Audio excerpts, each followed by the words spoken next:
Strategic Response International, who are co-conveners of this Zoom meeting. And the idea around this conversation of vaccines was conceptualized actually in our various WhatsApp groups, where we kept on debating about whether we should have vaccines as a sort of a global good, you know, not even a global good, but something of global essence, yeah, that the entire world should, the rich, the poor should all come together and contribute in this giving out of vaccines, ensuring that vaccines are accessible. And of course, I was of the view that rich countries, multinational corporations that deal directly in pharmaceuticals and manufacturing of vaccines should, as an obligation, ensure that there's access to vaccines everywhere. We usually had this debate with Jeff, with Adrian, among other colleagues here. So we said, let us come together and have this conversation. And along the way, we got in contact with students elsewhere in Germany, specifically Remy, Adrian, who are doing a lot of work around this, ensuring that vaccines are accessed, you know, across the world. UAM has been in existence for quite a long time. The one from which Remy comes, it has been in existence for quite some time, but the coronavirus pandemic has brought up an urgency for their activities. Yeah, so they are part of the global movement that is trying to ensure that vaccines are accessed. Of course, Mehdi is a person who is very interested in this area of vaccines and also public health, on top of being a medical doctor. Hawa is a lawyer, social justice-oriented lawyer, who believes that social goods should be shared, you know, equitably across the globe. So I will ask colleagues to further introduce themselves, having introduced this topic to them. So we shall be talking about vaccines justice. How are we ensuring that what are our perspectives on this entire thing called vaccines going on now in light of the coronavirus pandemic? What do we as young people make of it? And medical doctors here will certainly give us the importance of vaccines. Okay, so for introductions, we'll begin with Jeff, Remy, Hawa, and Mehdi in that order.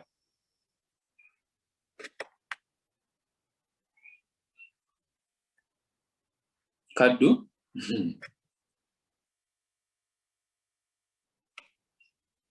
In 1 minute, introduce yourself, tell us what you do and your particular interest in this area, and then we proceed. Yes, I am afraid. Yes,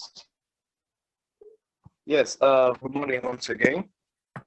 I am hoping the life of me that the internet is good enough and does not embarrass me.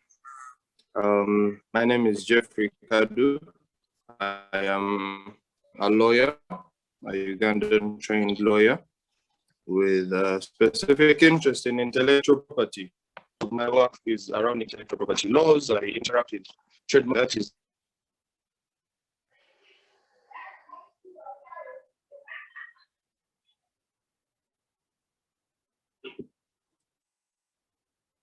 okay.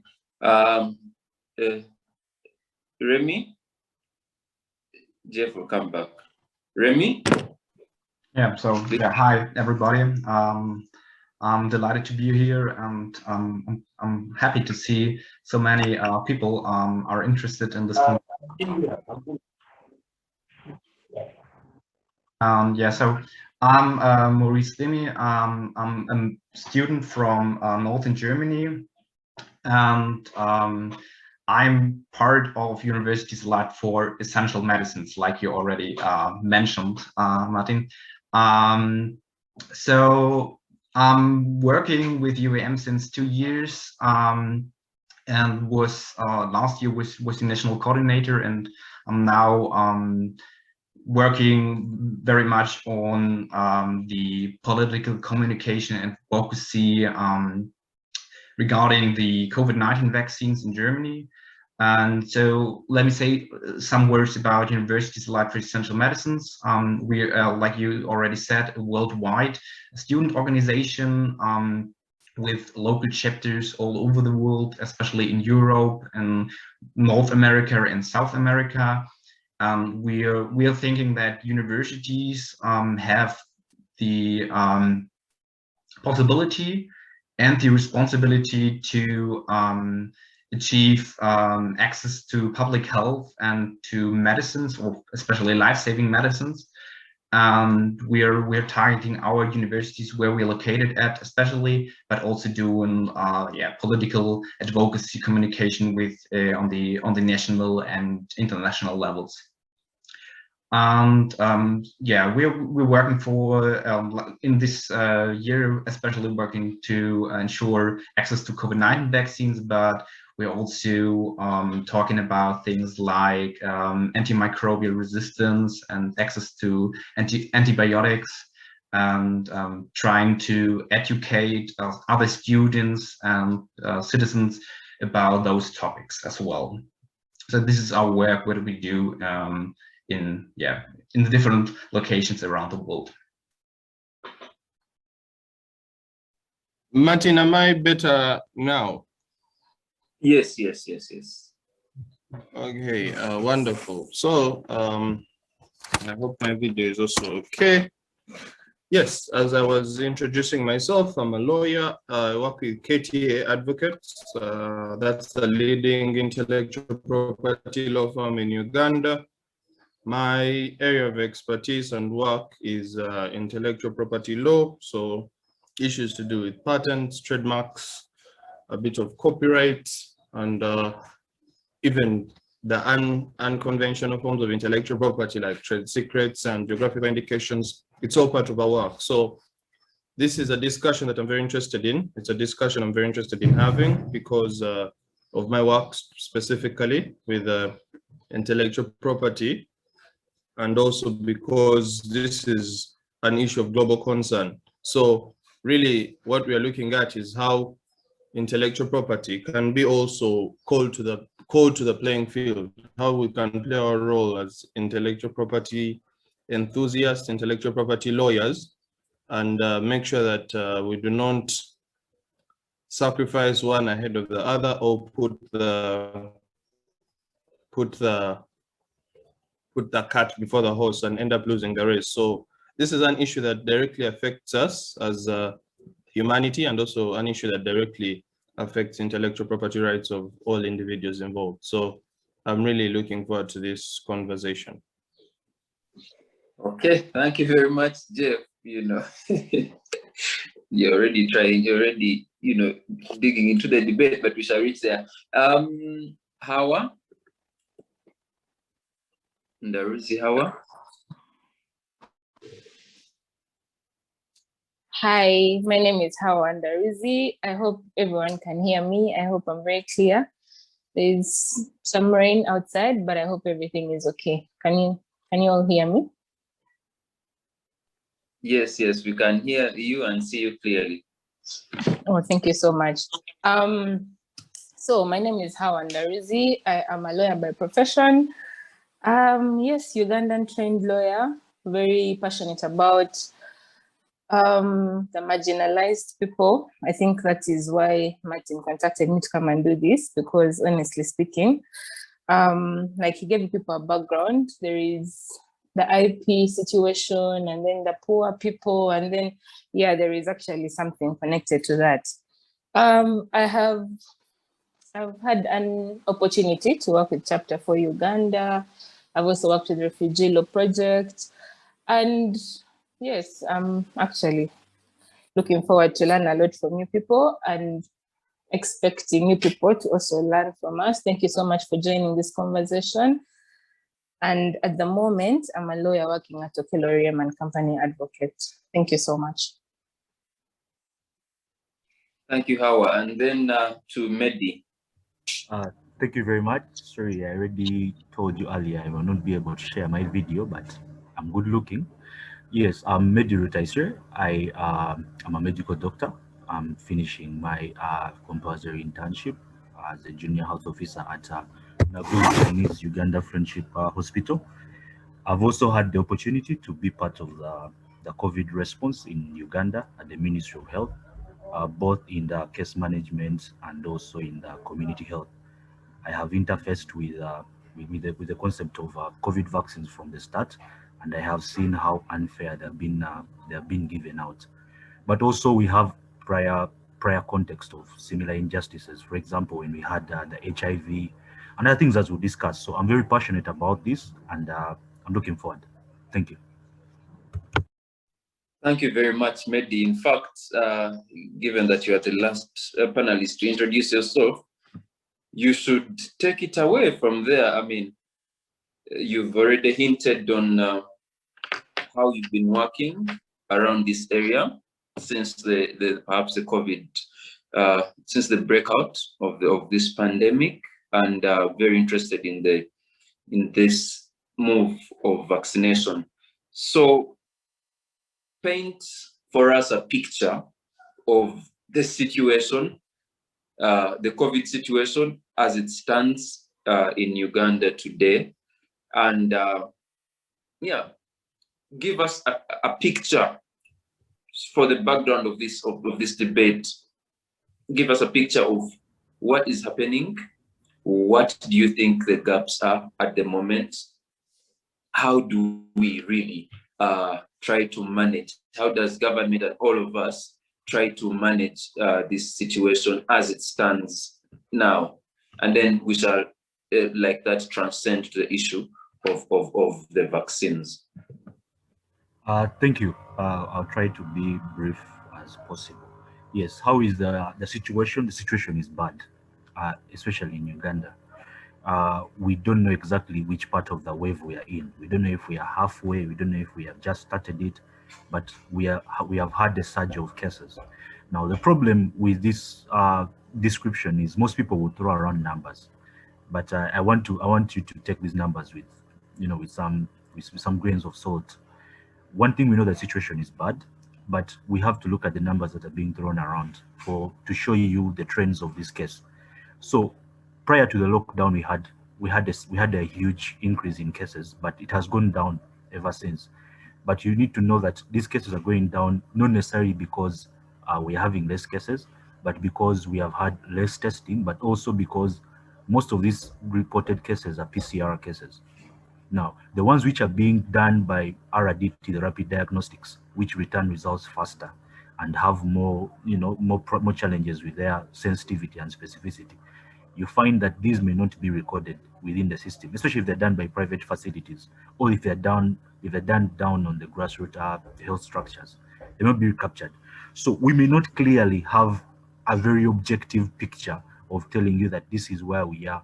But one thing we know is that we have huge widespread transmission of COVID in all communities.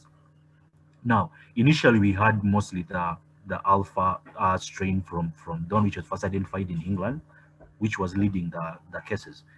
Now, when we got the Delta coming in, it really made it worse. It was more infectious, it was more transmissible, but also it tested the facilities we had. In the first wave, you all know the background that we were on, that Ugandan health system was mostly existent on paper. And when we got the first wave, we got the first shake.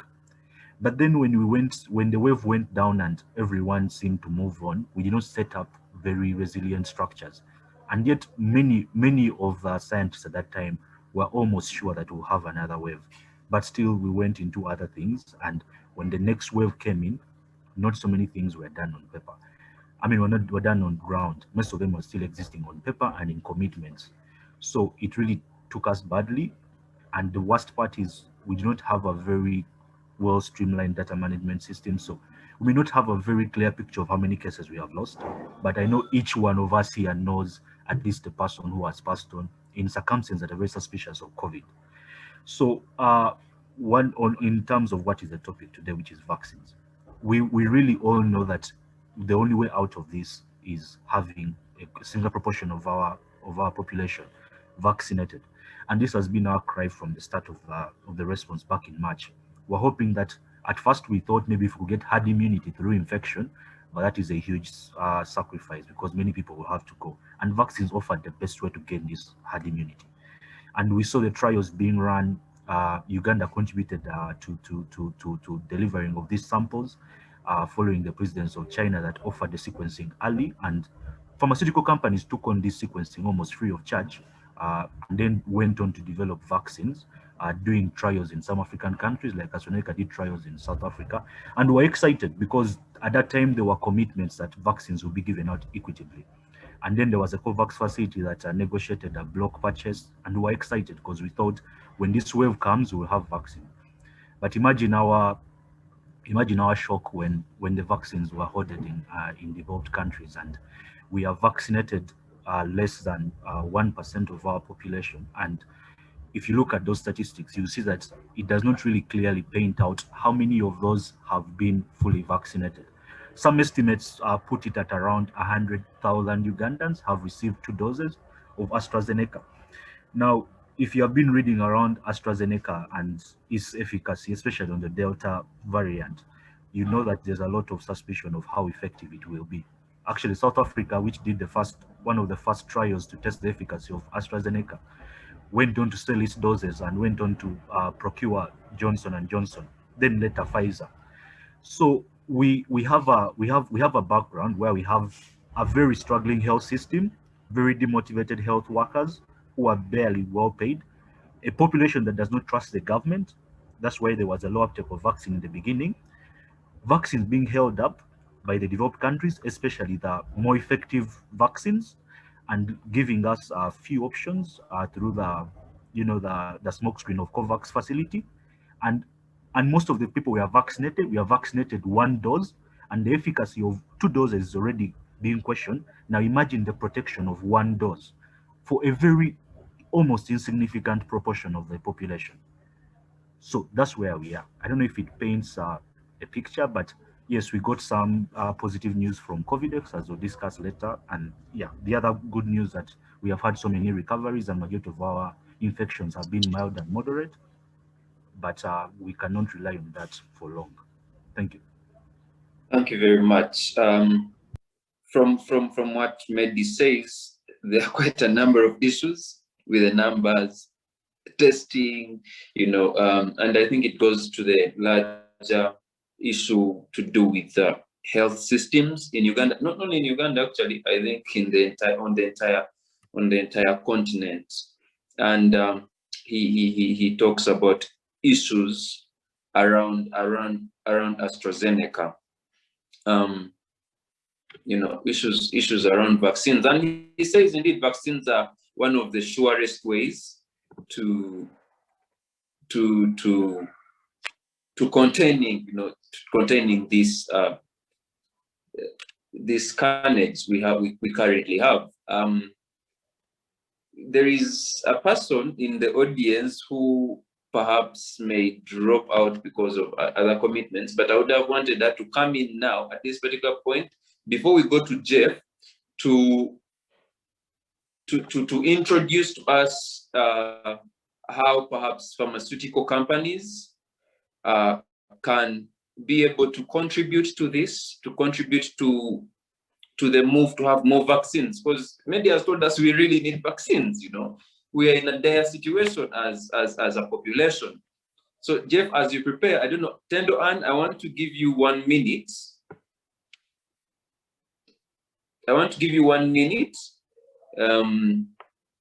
Given your views on vaccination, it would be very important at this time, so that it also guides the debate on the conceptions and perceptions around it. Tendo Ann, are you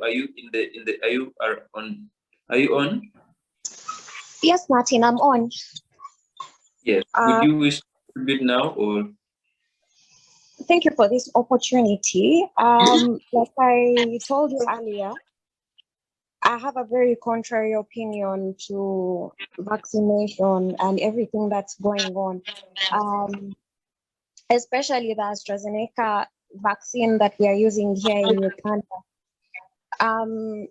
Very many concerns have been raised by people all over the world, and sadly, they are being put aside as conspiracy theories and all things of that sort. But we have over 18 countries that have suspended the use of AstraZeneca within their regions.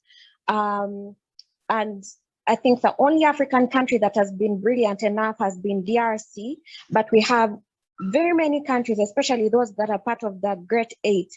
We have Germany, we have Italy, we have France saying we do not need AstraZeneca within our territory, and they're opting for other options. The reason being that there has been proof of blood clots and people dying from vaccination for different reasons. But we have countries like Uganda that are desperate, that are not even taking a step further to investigate into these claims before they actually administrate the drug to their people. They are not conducting any queries into issues that have been raised, and they're just going ahead to administer the vaccine to the people. And then we have the CDC of the USA that has actually reported that 4,115 people that have been fully vaccinated have actually been hospitalized or died. And to go into the specifics, we have 3,907 hospitalizations and over 750 deaths. Now, if you look at this percentage, one could say that, okay, the deaths are less compared to those that are hospitalized. But what boggles my mind is the fact that for the very first time in the history of mankind, we have a vaccine that does not prevent a disease. It does not protect the people from the disease. And people are being told that, okay, you're going to get it and it's not going to affect you as it would have affected you if you are not vaccinated. But we have people that are dying actually after even receiving full dosage of the vaccine. And which begs the question, what exactly is the use of a vaccine that does not prevent you from getting a disease, that does not protect you from dying from that disease? And people are not looking into these things. People are not asking the necessary questions. Uganda being a third world country that is desperate to please its funders, that is desperate to show the people that is working, is just going ahead and administering the vaccine. We have people that have actually dropped dead from receiving the vaccine, but no questions have been had into them. There's a man in Kasese that received the drug and a few minutes later he died, and no medical inquiries have been held into such cases. And then we have risks of stillbirth in pregnant women that are receiving the vaccine. Actually, Brazil has suspended the use of AstraZeneca vaccination in pregnant women because women have actually either died or had stillbirths after receiving the vaccine. And you know, countries like Uganda are still going ahead to tell their people, oh, it is safe to vaccinate pregnant women. The vaccine is safe in, you know, people of this kind and this kind, without necessary queries being called into action. So for me, I have a lot of questions about vaccination. I have a lot of questions specifically about AstraZeneca. We have 800 people that have been given fake vaccines, and Uganda is not coming out to say these are the steps we are taking to make sure that the vaccines we are receiving are authentic this time around. People are not being protected. We're just being left in a vacuum. So those are my thoughts on vaccination at the moment. Thank you, Martin. Thank you very much, Antendo, for those. We have medical doctors here. There is also a specialist I saw at the beginning from Ministry of Health. I think we are taking note. Remy and the Medi also. I think you've taken note of Tendo Ann's concerns, and perhaps you could debunk some. and also give further information around what she has said. Also, a disclaimer, perhaps even for people who listen to this later. Certainly, many of these are matters of opinion, okay, and also from different sources people have read. So, for any vaccine information, any information on COVID, you need to visit the official information centers, Ministry of Health, WHO, and the various entities responsible for that in your different countries. Jeff, well, before Jeff, let me bring in Remy. Perhaps Remy will also talk more on the issue of vaccines. And then we go to Jeff, who will share with us how intellectual property is either inhibiting or helping us to get more vaccines. Yes. Remy, you could add on to what Tendo Ann has said, and Tendo has said, and also and Mehdi. Tendo Ann raised serious issues around vaccines, and as the allied universities for essential medicine, you advocate for vaccines, around the world.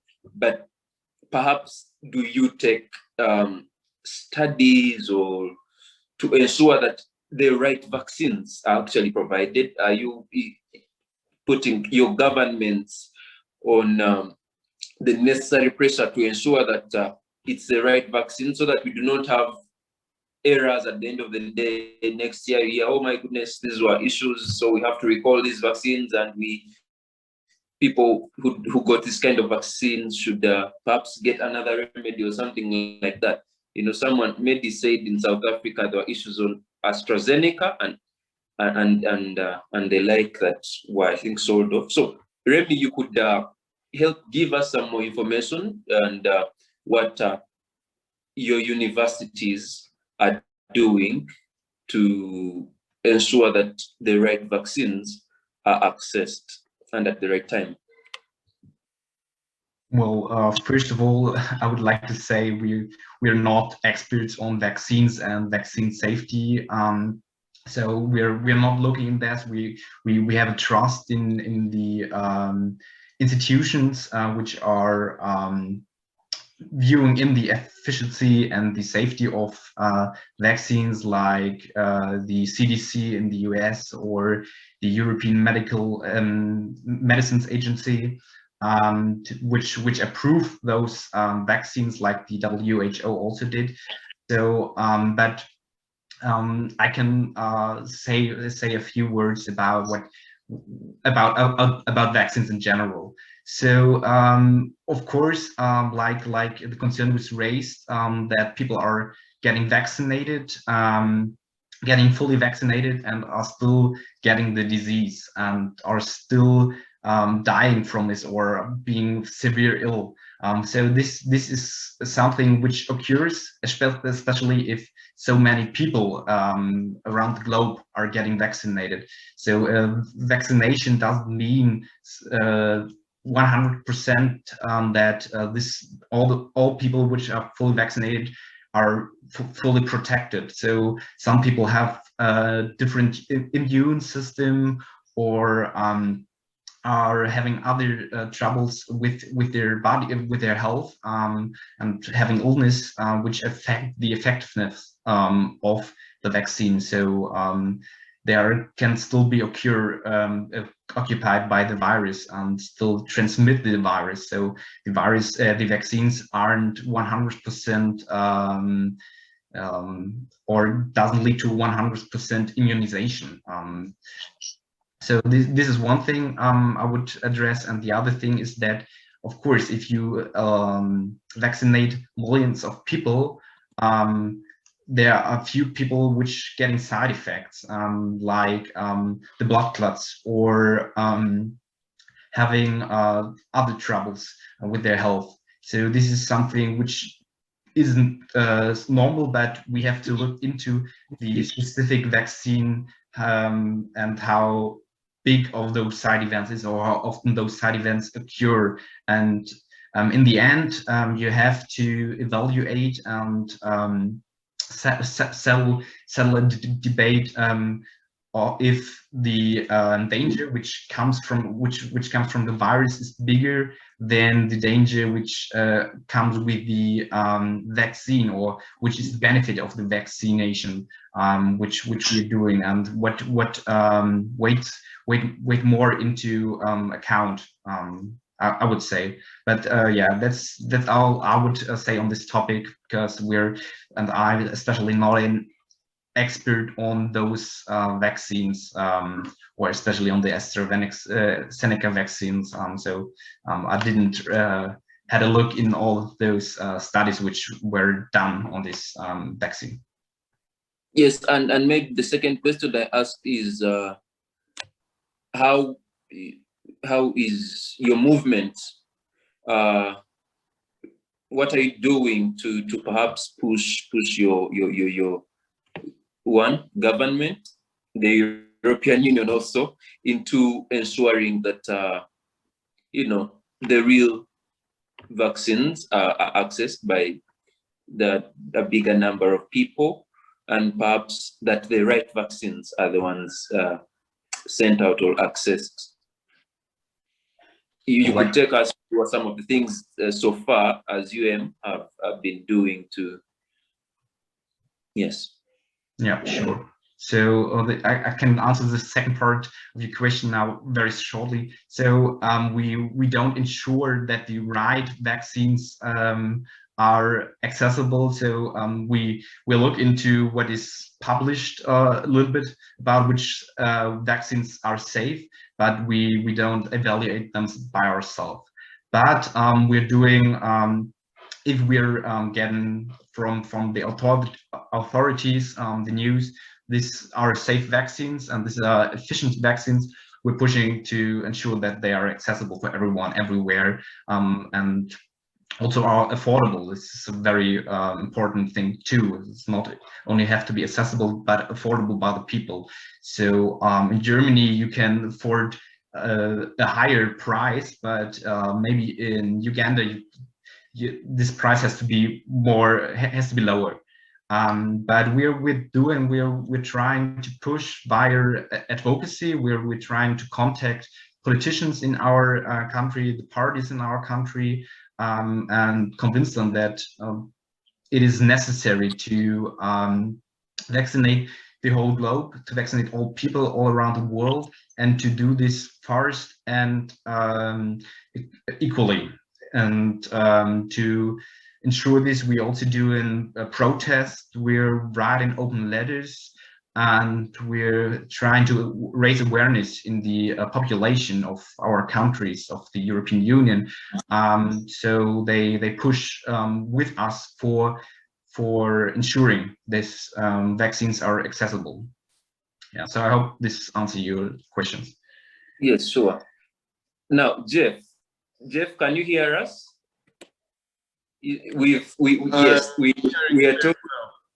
Yes, the European Union, like you've heard, is being pushed by citizens, global citizens at that, but majorly there's a big movement in Europe to push European governments to ensure that there is vaccine accessibility all over the globe, because essentially medicine and essential medicines are a global obligation of every state. It's not even about countries which people have been doing, and which Mehdi alluded to earlier, hoarding, saying, oh, this is for us, this is for our population, that kind of nationalism around the pandemic.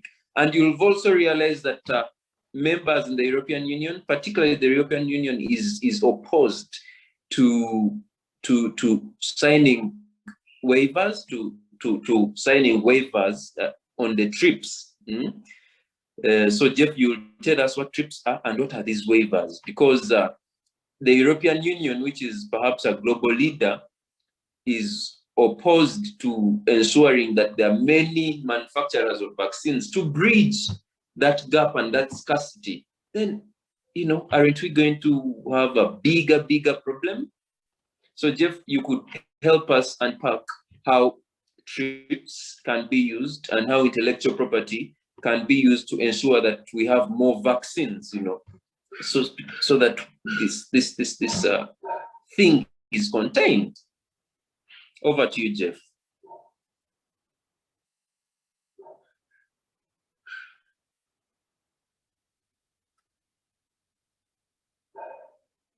Jeff? Okay. Martin. Yes. Yes, please. I am here. I'm wondering if you can hear me very well. Yes, wonderful. you. Is my screen? Is the screen sharing? Yes. We are seeing you. You are sharing the screen. Okay. Yeah. Okay. So just quickly, I'm going to try to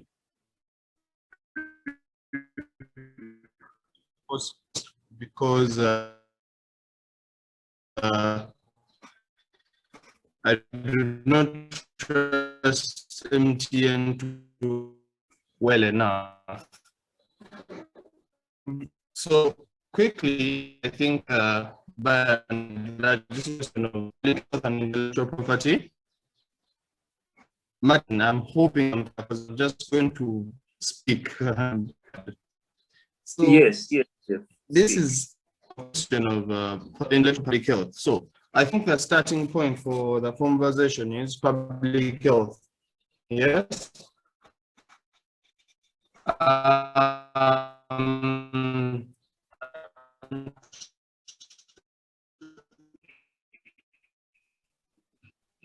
don't know whether it's my network, but Jeff, you seem to be breaking. I am sure the understanding of public health is general. Yes, and we all agree. Maybe Jeff, if you could use the other style you used when you're introducing yourself. You remember when you're introducing yourself, you're a bit very clear.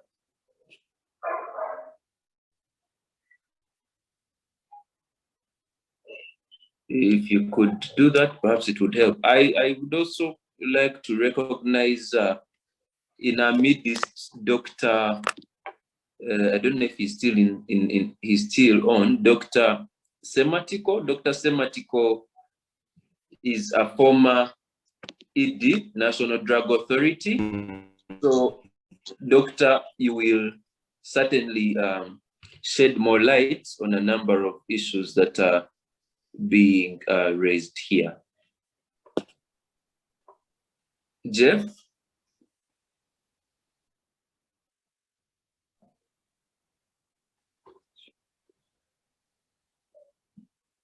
Okay, Jeff's in.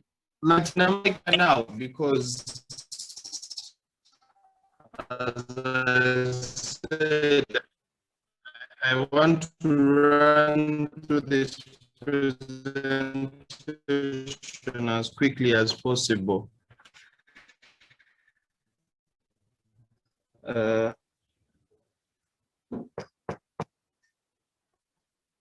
It's connecting again. Yes, go on, Jeff. Go on. I can clearly hear you.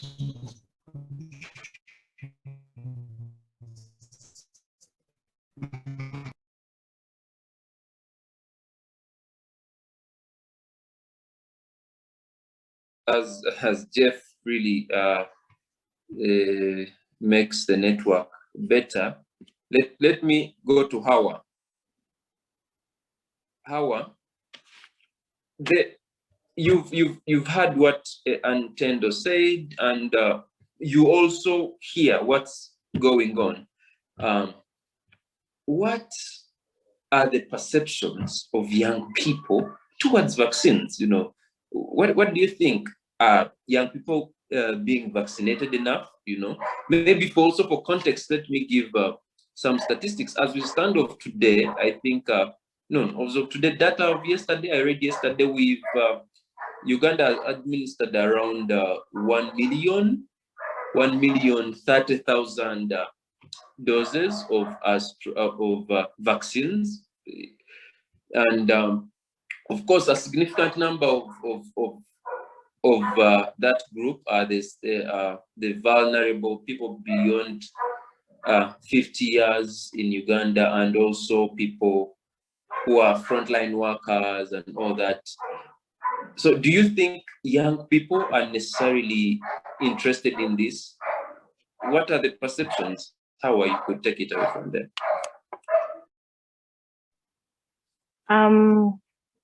Hi everyone once again. I hope I'm being heard very loud and clear. And I don't think my MTN network has a problem like Jeff's. Yeah, so I was tasked to look at sorry, let me turn on my video. So I was tasked to look at the social aspects of this vaccine. Like, what does the community look into this situation of the whole vaccine, people's perceptions on the vaccine. And then the last thing I was actually asked to look at was mainly why there should be the TRIPS waiver. Jeff was actually supposed to give us some background on the whole TRIPS waiver situation. Unfortunately, his network is not doing well. Okay, so the social aspects of the vaccine, I'm going to take a case study of Africa as a whole, where we look at the World Health Organization and all their statistics. Sorry, I'm going to be saying a few abbreviations like WTO, as maybe like World Trade Organization, WHO, I think we are familiar with that one, IP, I hope we are familiar with it. Yes, so one of the issues with these vaccines, the social perspective situation, we look at the rollout of these vaccines are very slow, yeah? Some countries would really like these vaccines and etc. However, the way they are being released to these countries are so slow. So people barely have any access to these vaccines. First of all, you look at the fact that there's lack of funds. Since these people have refused to actually waive this whole IP situation, people can't afford these vaccines, which makes it very hard for them to access the vaccines, basically. Another thing is these people supplying the vaccines. For example, we have the COVAX and all this. I hope people have heard of them. They need commitment, which most of the African countries are actually failing to actually step up to. A good example of commitment is in Cote d'Ivoire. These guys wanted to receive vaccines from the COVAX that require an excessive cold situation to protect the vaccines and store them. And this government was ready to actually send the private jets of the big people, let's say, okay, the president, to go and pick these vaccines. That's commitment enough to show that these people are actually, they want the vaccines. However, you come into the other percentage of the African countries where we have, let me say, I don't want to mention names, but I think we're together in this. Commitment is barely there. Of course, they know how to talk, but then they're always painting that picture of, yes, we want the vaccines, but if you don't want to bring it, we can actually wait. So everything is on paper, like my colleague Mehdi mentioned earlier on, yeah? So the other thing we have to look at, okay, is the insufficient planning as well. Vaccine safety and people are resistant about taking these vaccines. African countries have so many myths, okay, some of the myths are true. My sister, Tendo Ann, was actually talking about her experience with AstraZeneca and all those situations. Because of her field of expertise, I don't think I'm going to argue much about that situation because she has firsthand information on this. Because of my field, I don't interact with the medical team a lot.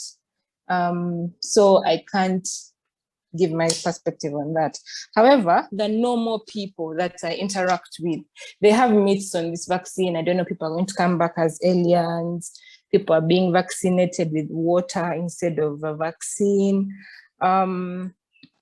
Suspension of AstraZeneca, however, in Uganda has been done because recently I took a friend of mine to get his vaccine, the second dose, I understand, and his was the second dose of AstraZeneca. However, when I reached there, I was informed that all other people who have not been vaccinated cannot get that AstraZeneca vaccine. There's no first dose being imported anymore. I think the government is looking at a way of actually, how do I put it? They're looking at a way of transitioning from AstraZeneca into, maybe they've got the hint of the whole side effects of AstraZeneca. However, Johnson & Johnson is the one they're planning on bringing. But there's statistics that Johnson & Johnson has been banned in America, honestly. So I don't know what the government is doing. I don't know if they're doing try and error and etc.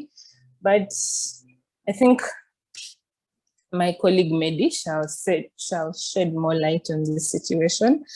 Ugandans, however, on the other hand, like the other issue with this vaccination in Africa is that they're targeting the most people at risk.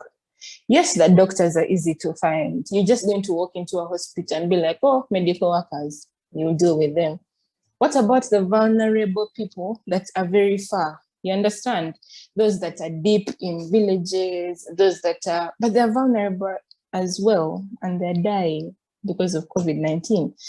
But due to lack of documentation and statistics, we can't actually know about this. Yes, that's the other social disorganization about this vaccine. The fact that they are using several vaccines at the same time is also questionable. For example, in Botswana and Rwanda, people are vaccinating in large numbers. You look at AstraZeneca being used, then they have Pfizer, then they have Johnson & Johnson, which is not a bad idea. On the plus side, it helps to cover a large number of people at a specific time. So before we know it, hopefully, most of the people shall be vaccinated. However, we look at it in this situation of, okay, people have myths in these African countries. So what's going to show us that, should I take AstraZeneca? Should I take Pfizer? Should I take Johnson & Johnson? I think also on the other hand, to calm these people and their myths and superstitions and etc., we need to look at the government. It has to do more than just trying to sensitize people, locking down people and etc., because this whole vaccination situation is a bigger picture compared to just locking down people and saying you guys should walk to this place to get this vaccine. Doesn't make sense. Yeah, so I think that will be roughly it on the whole situation of the social aspects of the entire vaccine and how the people perceive it. Yes, Martin, I don't know whether I should continue. Thank you very much, Hawa, for giving us, those perceptions. You can, from her presentation, you can see that in as much as there is a global movement, maybe I'm going to come to you, in as much as there is a global movement to see to it that vaccines are accessed, there is still some issue of vaccine apathy, okay, and mainly among young people. Who think maybe it's not as urgent, but also apathy on the vaccines themselves. Now, to also add on the issue further, to bring some statistics for context, Uganda has taken around, I think from March to July, those are around 4 months, to vaccinate 1 million people. That is the first dose. So how long will it take to reach the 21 million target? Uganda has a 21 million target, 21 point something million target to vaccinate so that things go back to normal. But if 4 months, that's a quarter a year, we are just vaccinating 1 million. So in 1 year, perhaps we are issuing out around 3 million doses. That means it will take us around 7 years to reach the 21 million. And that is where actually the issue of trips and waivers and increasing production will come in handy. Yet other countries are actually doing very well. The USA is, I think, soon reaching 300 million doses administered. They have perhaps half the population has now been fully vaccinated. Germany has around 76 million or 77 million people vaccinated. The UK, I'm sure, is around 7 million doses. I mean, I'm talking about doses. The UK must be around 80 million doses. Israel, of 9 million people, has around 11, as of today, around 11 million doses administered. So maybe what needs to be done now, you know, on the side of the citizens, but also on the side of the global actors, what should be done? And that question still will go to you, Remy, and we shall also need to unpack the issue of trips, you know, and patents. Mehdi. Yes, thank you. I saw there was a lot of information about adverse effects that was going, and we may not have time to address it again. I think Remy had tried to hint on it. So you must understand the context in which these vaccines were developed.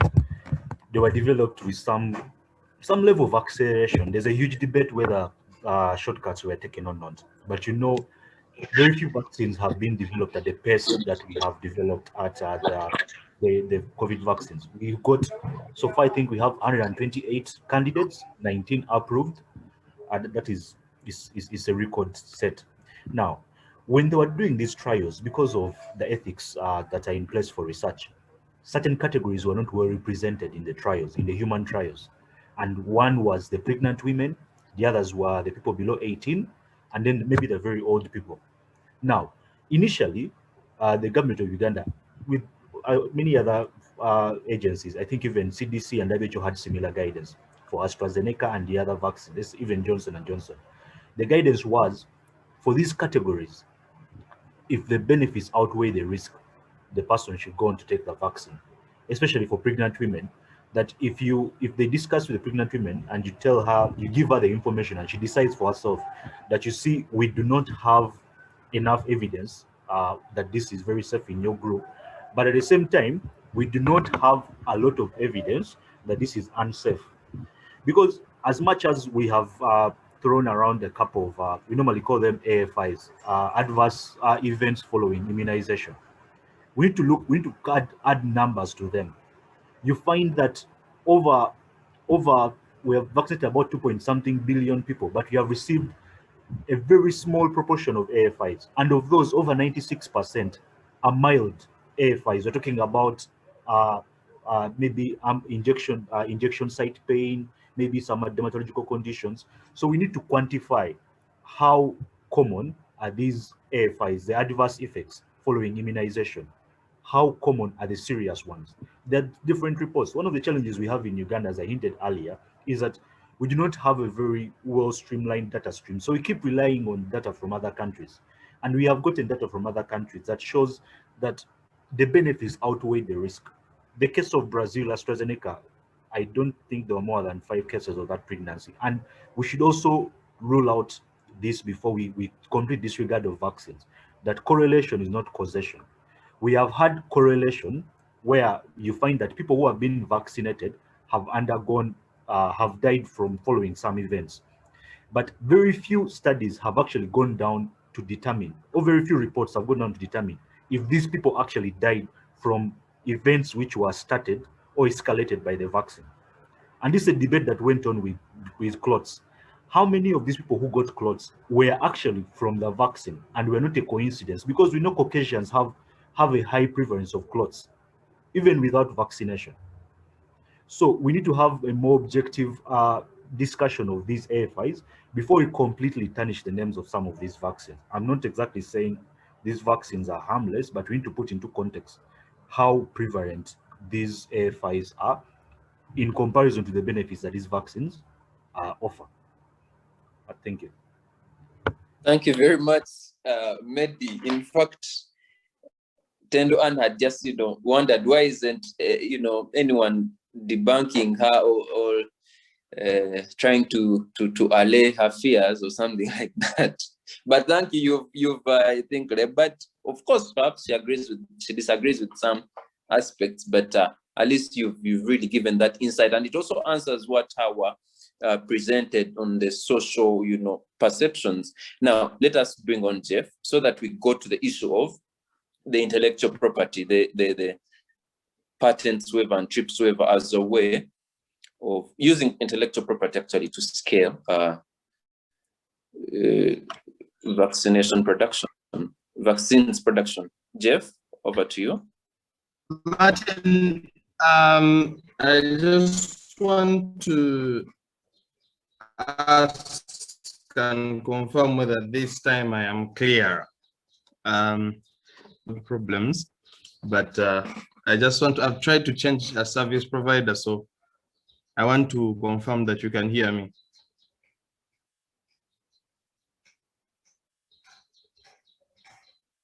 Okay, so this is better.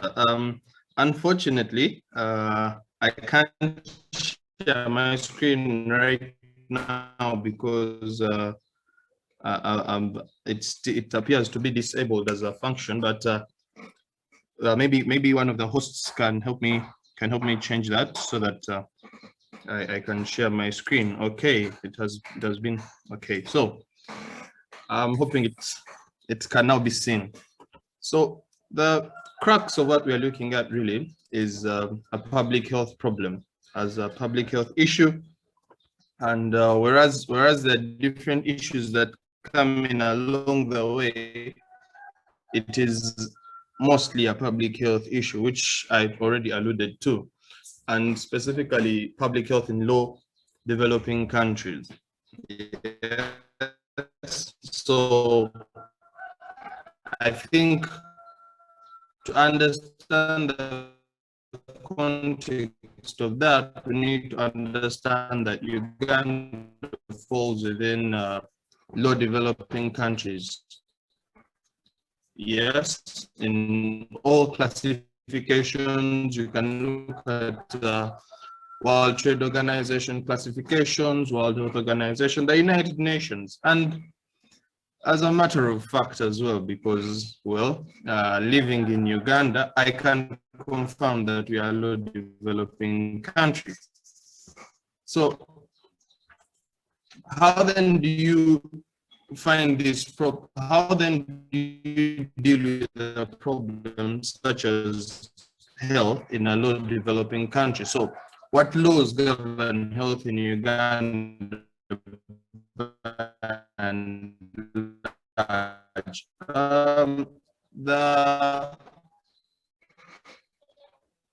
The starting point for any legal discussion, of course, should be the Constitution of Uganda. So the Constitution of Uganda, definitely the national objectives, if you look at them in their entirety, the national objective, the articles of the Constitution, specifically it should be Article 4, which provides for us specifically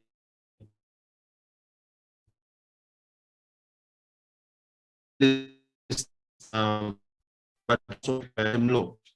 So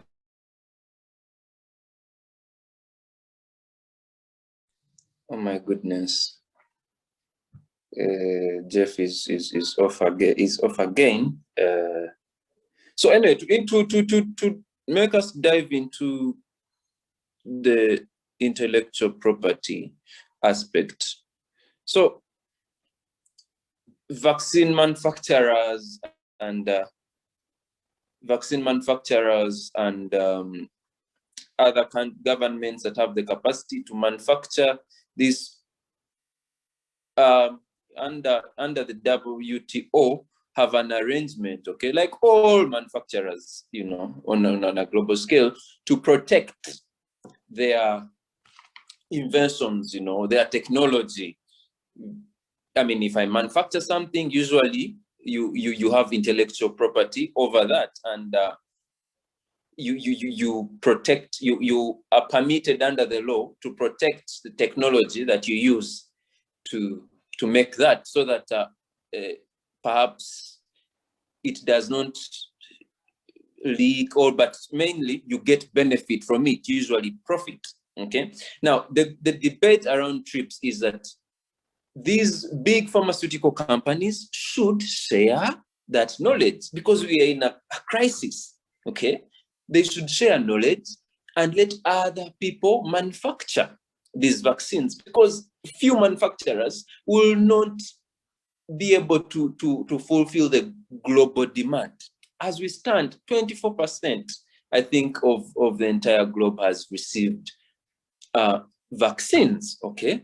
So, which is still a very long way to go. Now, the argument around TRIPS waiver is, can you let other manufacturers, and this was brought by India and South Africa, okay, it has also since been supported by the Biden government, that share the technology.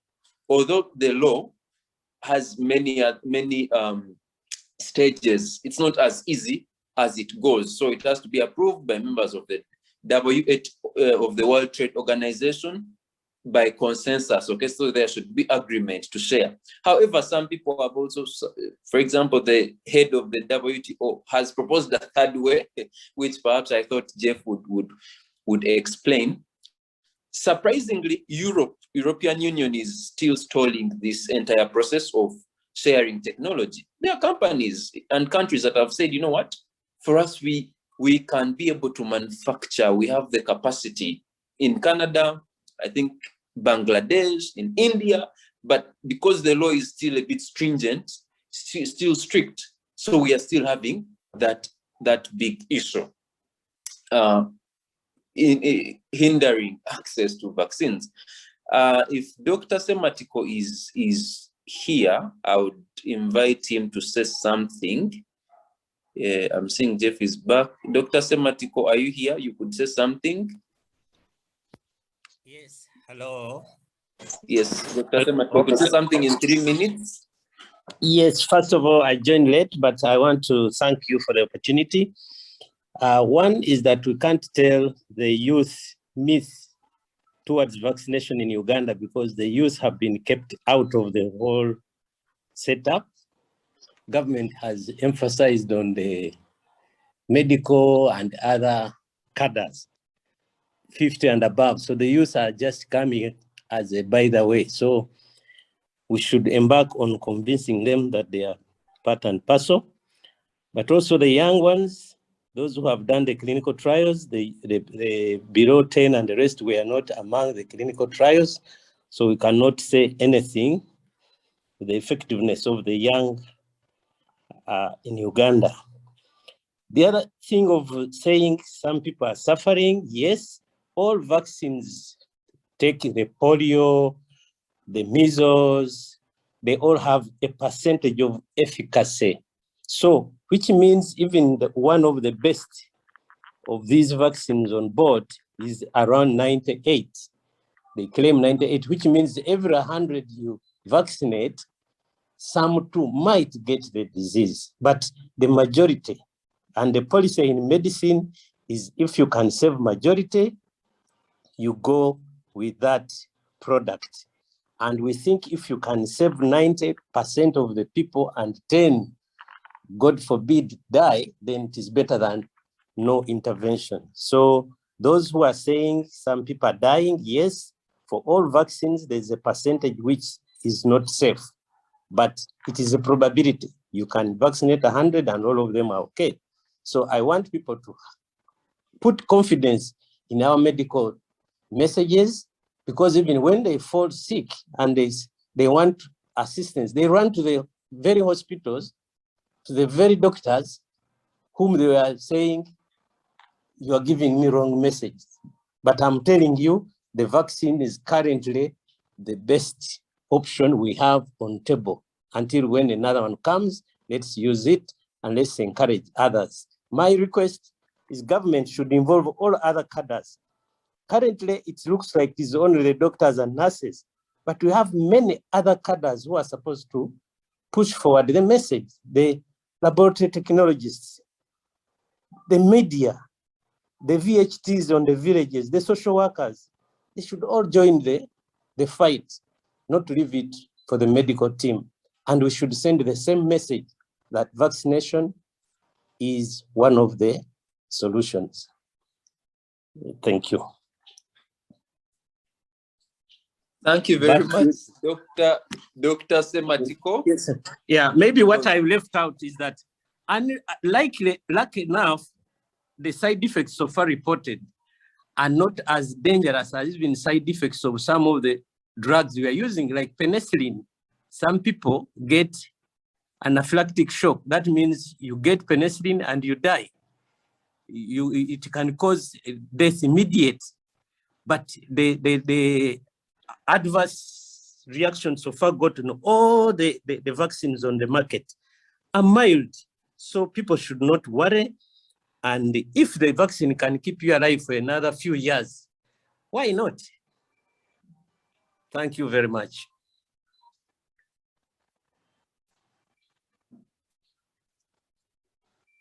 Thank you very much. Thank you very much, Dr. Sematiko, for giving us that reassurance. And I think many young people should heed the call. We should heed the call. I kindly ask people to mute. Yeah, for giving us that assurance. And then, like they said, there are always probabilities, and once the benefits outweigh the danger and the negatives, really, why shouldn't we go for it? Although still the big issue is, are the vaccines really available? I have noticed in Uganda, the debate currently is not even about vaccines. The debate now is on other things. For example, we have a debate on money, the stimulus package as promised by the government of Uganda, So the debate is now, people don't even want to push the government to perhaps continue negotiating on getting vaccines and supporting scientists to develop the vaccines. It is now on money. How do we survive? I want to, since we're going into the issue of the patents, Remy, if you could share on this issue of patents and the TRIPS waiver and how it's really affecting, but also how it can improve and solve this phenomenon, this catastrophe.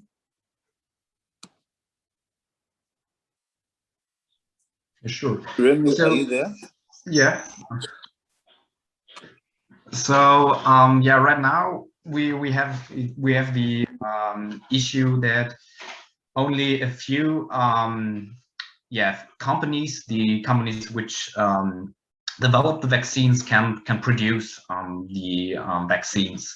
So, and they have the intellectual property rights, the patents on those vaccines, and they are the governments of the world, the WHO and other stakeholders are pushing them to or saying they should license these rights, the intellectual property rights on those vaccines to other companies, so they can produce and the production capacities can increase. So that's the main problem we have right now. So we don't produce enough vaccines, like you already mentioned. So for example, we from February to May, we produced around 1.78 billion doses of vaccines, but for the world to be vaccinated by 75%, we need around I think 13 or 20 billion doses to be produced. So this is a major issue we have right now. So like you already mentioned, in September of last year, South Africa and India handed in a waiver or proposal for waiver to waive the intellectual properties on the vaccines. So the barriers of the patent wouldn't exist, and every company who's willing to do so can produce vaccines. Well, there are other issues regarding this, so you have to know how to do this, you have to know the ingredients, etc. But this is one thing which needs to be taken down. So if you produce or if your company produced the vaccine, you didn't get sued by the patent holder.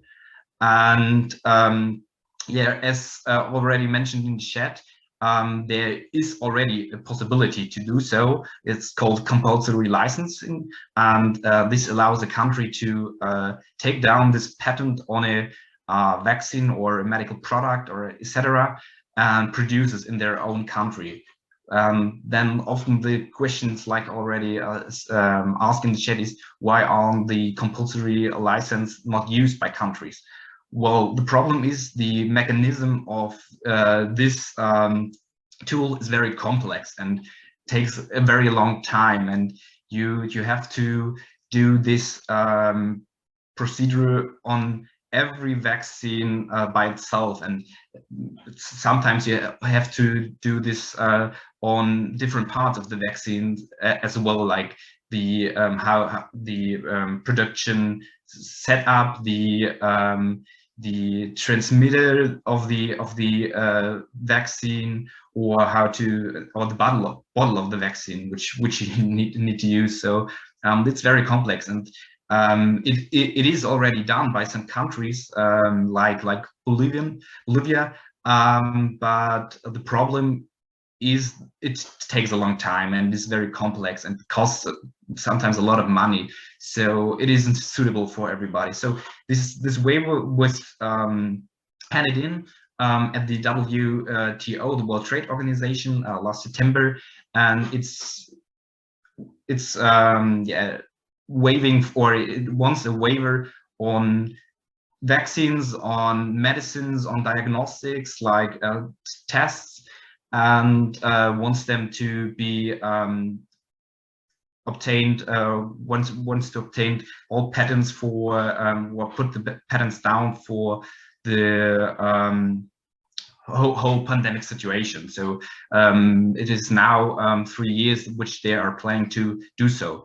But yeah, the problem is, like you said, the European Union is against it. Some other high-income countries are against it. The US, United States of America aren't anymore. But yeah, there is the problem, and yeah, so this is a problem which needs to be solved. And yeah, I don't know if you want to know more about it. Okay, I think I'm seeing very many concerns in the chats actually about this issue also. So I think we shall open open the discussion so that people are able to weigh in. Let me call Jeff one more time and see if he's there. Jeff?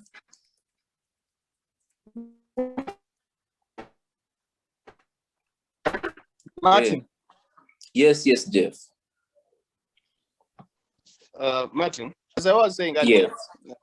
Okay. This is a problem of being with third world countries, and really it trickles into even the vaccine problem that we are having. Yes, because we can hear you now. Maintain that way. Generally, the standard and the level that is expected of third world countries from our internet service providers and from our vaccination efforts is low. So, as a starting point, we need to understand that the service that we get, the quality of effort, the quality of vaccines we get, the quality of internet we get is all premised on the fact that we are third world countries. So I will start with what Tendo Ann had said, that AstraZeneca is not the best. There's so many side effects of AstraZeneca. It's not the best option. Why did we consider other options? Problems. Number one is, I don't know if you've done a bit of research on the Pfizer vaccine, for example, but it needs extremely low temperatures to have any efficacy. Yeah, low temperatures which are not very easy to have or to maintain in Uganda. So by the time it leaves the bottle to get into your arm, perhaps it will not be as effective. Yes, so that's the first problem. And then the second problem is The Johnson and Johnson vaccine have been, I don't know if I should say overbooked. I saw recently Kenya has ordered for about 13 million doses from them. Yeah. And in Uganda, we have to have a whole process. We have to have a parliamentary committee to vet. We'll have to pass a supplementary budget. In all this, a first world country has walked into the door with 15 billion or 10 billion for all their citizens, and it's really not a question of math. It's a question of priority. And again, it trickles into our problem of the starting point. We are a third world country. Yes. So what is the problem of third world countries, or how can we solve this problem of third world countries? The problem of being a third world country is that you get third world service. So as a third world country, you within your own rights, yes, there's very little within your own control that you can use. So whereas we would like to castigate an organization like Moderna, we would like to say, oh, Pfizer, look at these capitalists, look at these Johnson and Johnson capitalists who are not putting humanity first. You have to ask yourself two questions. Yes, the research and development funds that those institutions use the budget is through the roof. In 2016 alone, yes, the average research and development price for pharmaceutical companies was $500 million. Research and development of one vaccine. Yeah, Moderna, like Johnson and Johnson, like these Korean companies, like the Japanese, they invest $500 million. Yes, they invest $500 million to create a vaccine. Yes, that's the first problem. They create this vaccine because they have research and development capacity, which you, as a low-developed country, do not have. Yes, so after such a heavy investment, and I will accept that in the creation of COVID vaccines, there has been a lot of financial effort coming from states. Yes, there has been a lot of funding from states. I remember in Korea, it was universities that actually first rolled out vaccine development programs. Yes, so that money has in very many ways come from the states. But here are the arguments for removal of vaccine patents, and I'm trying to give it a sort of neutral point of view explanation. One is global public health, which I already explained. No one is safe until we are all safe. If even one person has still not been vaccinated from COVID, then all of us still risk a chance of having COVID. The second is obvious, the humanitarian concerns that as human beings, Ubuntu, care for one another, love for one another, humanity. The third, fourth, and fifth all stem into one another. That having these patents removed shall allow for timely access to affordable, life-saving medicines, and of course, we can use the HIV/AIDS intellectual property saga and the whole health rights vis-a-vis patent rights. Yes, that almost 11 million people in low-developed countries died. 11 million people died because they could not access medicine that could help them or cure them, or not cure them per se, but could help them fight or build body immunity to fend off the HIV/AIDS virus. Yes, and that is a very valid concern. Those are all very notable and very sensible concerns. Actually, they have been addressed. People have gone to court. These matters have gone to court as nearby as Kenya. There's a 2009 decision, Patricia Asero and others versus the Attorney General of Kenya, where they were challenging the Anti-Counterfeit Act of Kenya for restricting the access to medicines which were being sold because they were not being made by the patent holders. Yes, which is pretty much the situation we find ourselves in. Yes, that On one hand, you have a patent holder who hold the rights, because having a patent grants you the rights as much as you want in whatever quantity to sell at whatever price, of course, understanding the price ceilings and all those things which come into play later, but you have the exclusive right. So the court in Patricia Acero, wrongly, in my opinion, definitely you are entitled to another opinion of the decision. They wrongly found that you cannot restrict access to medicine. You cannot restrict access to medicine based on intellectual property and exclusivity rights, you know? So, which really goes into the problem right now. The people who don't want the patent removed, what is their argument? What is the reasoning behind what is the reasoning behind their opposition to the removal of these patents? And I will start exactly with where Tendo Ann ended. There are questions of AstraZeneca, very many, yes? AstraZeneca is being produced by some of the biggest pharmaceutical companies in the world. Yes, I think it's coming from UK. I don't want to speculate. Yes, but the vaccines we have on the market right now are being produced by some of the biggest companies with some of the highest budgets, with access to some of the best research and development in the world. Yes, but even after that much research and development, even with that much investment, even with that much, we are still having questions. So how then, if you're having questions with some of the biggest organizations, yeah, organizations with billions and billions in budgets, billions and billions in research and development budgets and 10-year forecast plans that can fund practically the Ugandan health budget for 30 years. If you're having questions with a company like Johnson & Johnson's vaccine, imagine what a simpler QCI, with no disrespect at all. Simpler QCI can do what a Johnson & Johnson has failed to do.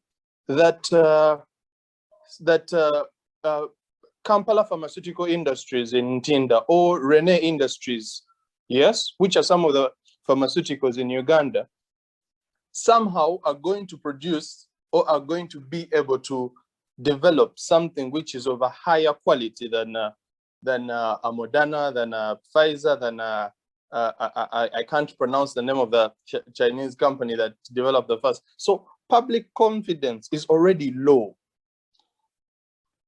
Can we guarantee that public confidence is low because of non-liberalization, or that it's an issue of vaccine patents that the public confidence is already low? You have issues of blood clots. And again, these are vaccines made by some of the best companies in the world. Yes? So that's issue number one. Issue number two is we are human beings. We are human beings in the presence of COVID and without COVID. And intellectual property protection ultimately gives every innovator an incentive. It's an incentive. Let me write this song. I will sell this song and reap money from it. Yeah? Let me create this. I need the trademark to be protected so that my business cannot be infiltrated by pretenders. Let me have a patent because I have created something that is so worthy, something that is so new that needs the protection of a patent because it's of that much value. Yes. So how then? Yes. And I know it sounds selfish. Yes, but this is why capitalism has thrived for all these years. It doesn't sound good on paper, but at the end of the day, everybody wants more in their pocket. At the end of the day, Johnson & Johnson is going to get a taxation bill. Let me bring it back home. In Uganda, and I'll use the biggest pharmaceutical in Uganda, Cipla QCI in Luzira. Yes. Ultimately, if Cipla opens up and says, let us produce, let's have a mass distribution, are they going to get a tax break from the government? Are they going to get, for example, cuts on fuel, as other employees who are working overtime to produce these drugs not going to ask for overtime payments. There are so many expenses involved in the creation of a vaccine. And if we choose to hold only the pharmaceuticals liable for these vaccine development expenses, they will keep holding these patents or holding onto these patents, because that is where their bread is buttered. Yes, you have to. Jeff, before you continue, I'm trying to get out as much as possible in as little time as possible, because I don't trust the internet. Yes, the gods of capitalism have somehow allowed your internet to be a bit stable. I mean, clearly, they also own Zoom anyway. So, you of course, you've talked about the need for the protection and what these innovators and everything like that. But the TRIPS agreement itself, the TRIPS allows exceptional circumstances such as health emergencies that the TRIPS could be waived. And in any case, in any case, it will not come necessarily free, because there is also a component of compensation, So then what's wrong with Martin, the technology? Martin, those are my points, yeah? So don't preempt, please. Okay. So as I was finishing, you really just cut me short, because that was really the next issue that I was going to talk about, is that, but before I get to TRIPS and compulsory licensing under Article 31, there are process complications involved, Martin. I don't know if, before you get into the vaccine issues that have come up and have been raised by AstraZeneca, there are actually process complications. AstraZeneca, from the very beginning, had a problem developing this drug. They had they were not able to easily get out of the blocks running, And again, ultimately, this goes down to governments, Martin. And I think everybody will agree. It goes down to governmental effort, because here are some of the countries that have had vaccines that have been approved. Korea, China, United States, UK, I think Japan also had a vaccine approved. Fine, those are big countries. But guess what? There's also a vaccine from Cuba. I don't know how conversant we are of the Cuban economy, or how big as a country it is, but Cuba is one of the smallest countries. They are not that, but it's about investment. Ultimately, that you've invested in research and development, yes, and that you're able to reap the benefits. In Uganda, our very own Professor Engao we invested in him, quote unquote, and Mbarara University, and he has given us Covidex. It's about garbage in, garbage out. The system feeds you what you put in. So if there's very little development in research and development as an investment for the country, or if it's not an investment that the country sees worthy to take in, yes, then you're going to have to get vaccines from Uganda. And the option that you have is, of course, as a low-developed country, go to a forest, pluck a few leaves, and make Covidex. Because that is what fits within the country's investment proportionate to the expectation budget. I don't have to get into the specifics of Uganda and how much our security budget dwarfs our budget, and how they're reducing the budget for the health ministry. Surely we are now in the impact of some of these problems, but I digress. That has nothing to do with patents. That's all about government policy. So my last issue, which is really one of the points that are brought forward by vaccines opponents to remove of patents, is compulsory licensing. You see, in the wake of the 2002, 2004, in the wake of 2002, 2004, that HIV saga, which was at the start of the 21st century, the TRIPS were revised. First of all, there is a waiver or an application of TRIPS in African countries, in low developed countries, and actually that waiver was increased for about another 15 years to 2030 something. Yes, it was pushed. Now, that gives you a license as an African country, that you have a compulsory licensing. Yes, if you're able to backtrack and let's say reverse engineer or whichever way you're able to come up. Like, why don't you exploit compulsory licensing? You're totally within your right to.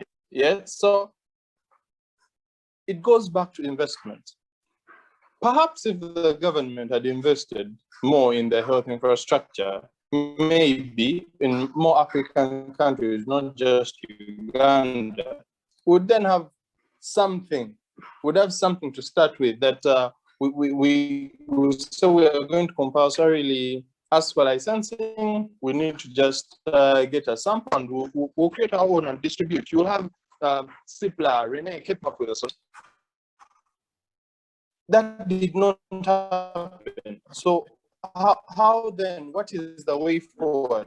Now, the Secretary General of the World Trade Organization, speaking on, I think they've had about 11 meetings between World Trade Organization, World Health Organization, and very many of these actors want the patents waived completely. But we need to consider, apart from compulsory licensing, which might not be able, yes, there's also the issue of technology transfer, information, again, viability. But ultimately, if as a country you don't have enough investment, if as a country you've not gone through the requisite steps or done anything to help you, but we made Covidex. Surely that's a starting point. We made Covidex. Jeff, conclude. So you've raised the number of... I think ultimately, yes. Yeah, I'm seeing, I have very many questions to answer. The chats are blowing up. The chat has so many questions for me. Take note. Yes. We are going to open the room. You'll conclude. Yes. You'll maybe... Yes. You'll okay, answer Martin, I think in conclusion, before I answer 1 or 2, 3 questions, I think in conclusion is this sword swings both ways. Yes. On one hand, you have a big investment by a company which hopes to recoup this investment. Yes. On the other hand, you have public good, which sounds like the better thing to do, the natural thing to do, the humanitarian thing to do. But then what about public confidence? If everybody with their tiny little shack of a pharmaceutical is producing a vaccine, how then are you going to ensure that the quality, who's going to do quality assurance? Yes, if you have AstraZeneca being produced at Ntinda, at Kampala Pharmaceutical Industry, who's going to do quality assurance? Don't you see that at the end of the day, you still risk? Yes? Okay, thank you very much. Thank you very much. Thank you very much. We hear you, and I'm sure many people also engaging in the chats to try to to respond and refute to some of the things, but also to respond. How 1 minute, and then we are going to let people contribute. How in strictly 1 minute, offer a response which you are prepared for, Jeff, in strictly 1 minute, so that we open it up. Okay, thank you so much, Martin. I want to actually make only 2 points. And my points of discussion today are going to be Article 7 of the TRIPS Agreement and Article 8. Yeah, so Article 7 provides that protection and enforcement of intellectual property rights shall be in a manner conducive to socio-economic welfare. You see, Jeff is arguing that this whole situation should just be patented and etc. In my point, yeah, when you look at the socio-economic welfare, I want us to contrast it with the GDP of like most countries. Statistics tell us that India is one of the countries that had the highest number of deaths, yeah? Okay, you can see their GDP, you can see their population, they barely can afford any, okay, yes, they can, but then you look at the whole vaccination. Now, when you come into Uganda, honestly, I think something has to be done, because these people, under Article 8, they further tell us, yeah, that Article 8 of the WTO agreement is on issues of IP rights that provides that WTO members may, in formulating or amending their laws and regulations, adopt measures necessary to protect public health, provided that the measures are consistent with the TRIPS. I already read for you people the TRIPS agreement. Faster, I would like us to look at the whole situation of earlier on, yeah, We had the World Bank estimates that Africa still needs around 12 billion US dollars to reach enough people to ensure adequate protection of the COVID-19 virus. Yeah. Uganda alone, honestly speaking, the budget of a whole year, like recently, it was 44 trillion. That was the whole budget concerning all other situations, not only COVID-19 task force. This is almost as much as $12 billion, US dollars, sorry. In my case, I would like us to look at the situation of, okay, if the worst comes to the worst, at least let these people subsidize this whole situation of like the vaccines. When they're selling the vaccines to these people, they should actually subsidize it and make it possible for African governments to be able to access them. We look at examples of like the 6 killer diseases, for example, polio vaccine, tetanus, earlier on in the days. I want us to know that these things are very expensive. People were actually dying, yeah? However, when they came into an agreement and they looked at the situation, the countries can't afford. You're not going to say stick to COVID-X. That doesn't make sense. How are we going to stick to COVID-X for?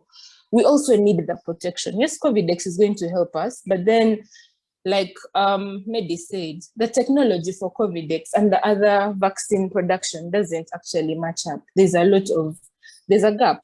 Yeah. Thank you, Hawa. Let's also look the last point, sorry. The HIV drugs is also a very good example. Thank you very much, Hawa.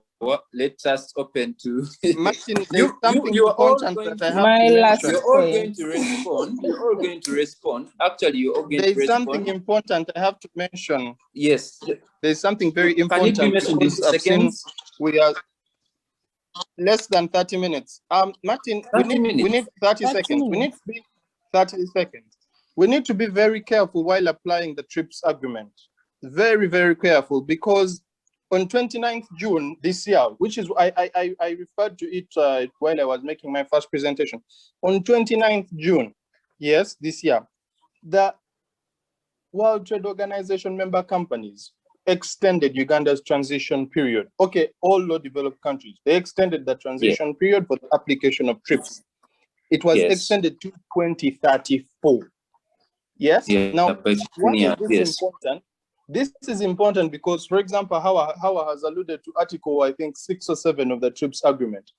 Under a transition period, if you look at Article 66 of the TRIPS agreement, while in a transition period, you are only a country to apply Article 2, 3, and 4 of the TRIPS agreement. And I think that's very important to get our discussion going forward. Hold it up there, because you guys need to break those things down. I think not all of us here are lawyers. So let us have questions from the audience, and should things arise where you need to respond, all members of the panel will have to respond. We want to conclude this as soon as possible, but there's out of fire. There is Masuba, who has been putting up their hand for a very long time. Please unmute yourself and make your contribution. Hello, everyone. I hope you can hear me. Well, I'm Masuba Aaron, initially a student at Makerere University of Medical Engineering. So I have heard of all your concerns, and for me, in my opinion, what I think about the entire pandemic, it's like COVID-19. It's a quest on the side of the entire world in terms of our distributive leadership, our societal cultures, the way we behave, and also to the government's self-efficacy, especially in implementing solutions for the entire populations around the world. Now, we have seen of tests where countries have been withholding vaccines to themselves, like they need to first act on their populations before they can distribute elsewhere.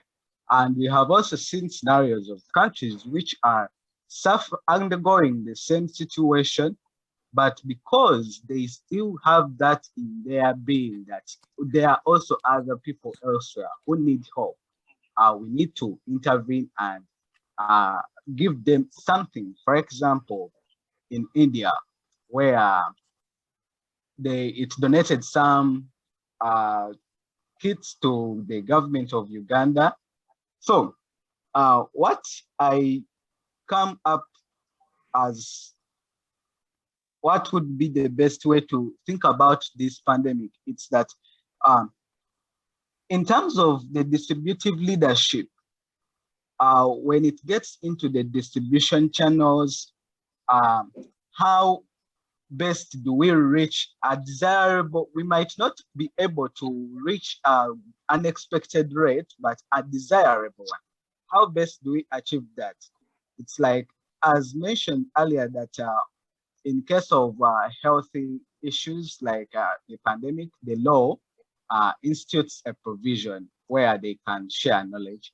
So in terms of patents and so on, I think it makes it important for governments to come together, share knowledge, agencies to work hand in hand with each other, such that they can ensure efficacy and efficient distribution. Then on societal cultures and security checks, we as cultures, we need to develop a confidence within our systems, our administrations. They are being put in place. But if we don't show that we have confidence in them, then there is no way that we can really, they can really even feel that they are doing something for humanity. When we have Thank you very much. It might not really work out. Thank you very much. Thank you very much, Medical Sharpers. Aaron. Yes.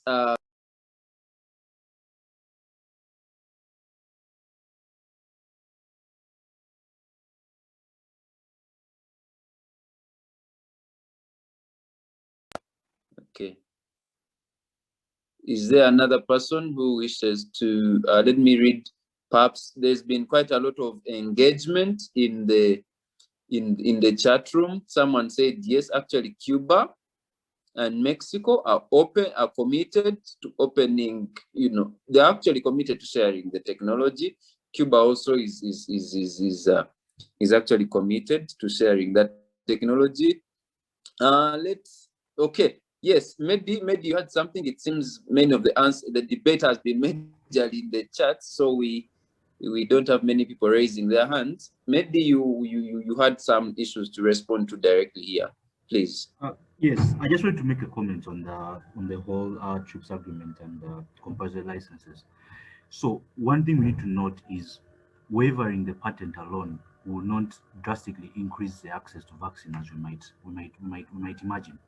Making, for example, the RNA vaccines of Pfizer and Moderna, or even the other ones of the attenuated viruses of like Johnson and Johnson, requires some level of technology, and just waiving the patent without building capacity for these factories or these industries to know how to do this with even the technology, and also bearing in mind that this big pharma controls the raw materials and the supply chains for this vaccine. You can imagine if you don't have a genuine intention, it may just be something on paper that you have waived, and it will not translate into actual impact. The other one is in terms of global cooperation. There was a case of Indonesia where Indonesia refused to share a sample of its influenza virus, and this matters here because we know the virus is changing, and WHO instituted a tool to help all global cooperation help to all countries share resources together so that we can get a coordinated global effort. But also important is that you are supposed to share the benefits together. Now, if countries are willingly offering their samples and also will be offering their citizens to be part of these trials, and then big pharma uses these with the incentives of government and also public funding, and then when they get the vaccine, then they hold it and make back in negotiation with developed countries who are the hosts of big pharma. It begs the question: why should we then pretend that we are being cared for? There's this whole smokescreen of COVAX facility. its target is 20%, which is low. But let's imagine that we have to reach 20%. COVAX Facility already said that it has a huge funding gap of over 20 billion.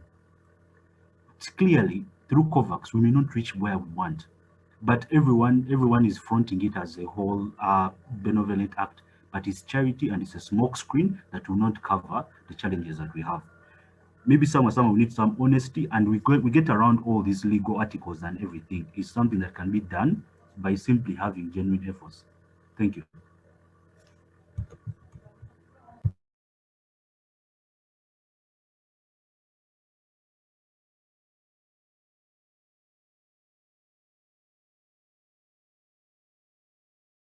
Musime, we see you talking, but we can't hear you. You're still on mute. Oh, yes. Thank you for this COVAX, this context on COVAX. Actually, Uganda is relying so much on COVAX, but we realize that it is very unsustainable. I mean, India got an issue, and all of a sudden, shortages were all over the world. Let me bring in Victoria, then Conrad.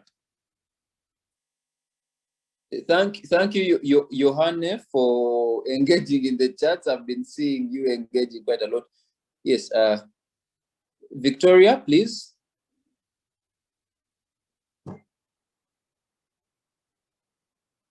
Victoria, are you? She had put up her hand. Was it by mistake, Vicky? Okay, I'm only seeing Conrad now. Yes, Conrad. It's Dr. Sematko speaking. Okay. We are together with Conrad. Yeah, yes, I wanted to bring it to the audience, the fact that Uganda, we have capacity to produce vaccines if the state gave the necessary support. Evidence is that already Dr. Natulia, some of you have heard about him,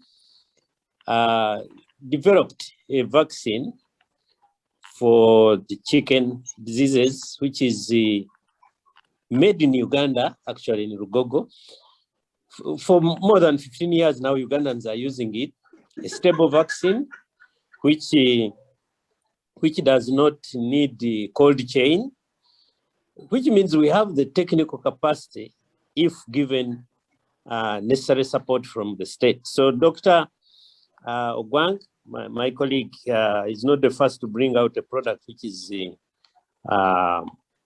of national importance, but then the state has not prioritized production of vaccines. Like you find what Cuba did. They put all their resources together and their technical teams, and they came up with a vaccine. So if our government takes it serious, we can actually come up with a vaccine very fast. The issue of saying these vaccines have come up very rapidly, maybe there's some hidden agenda.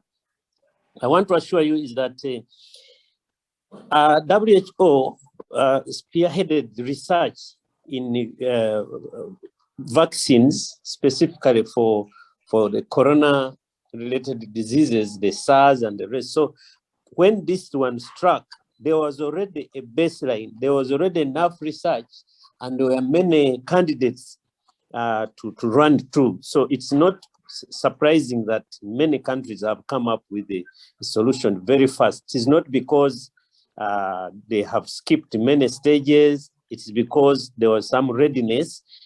And even Uganda, since we fought like Ebola and the rest, we have the technical capacity. So people should not be worried that because the vaccines came out very fast, they are dangerous to the population. Of course, we have not had enough results from the adverse reactions after post-vaccination, but that one should not give us reason for not pushing forward. As far as the patent rights are concerned, yes, Uganda, we are one of the first countries to domesticate the access program on the ARVs. And actually people were coming as far as South Africa to come for their medication in Uganda because we had got that concession.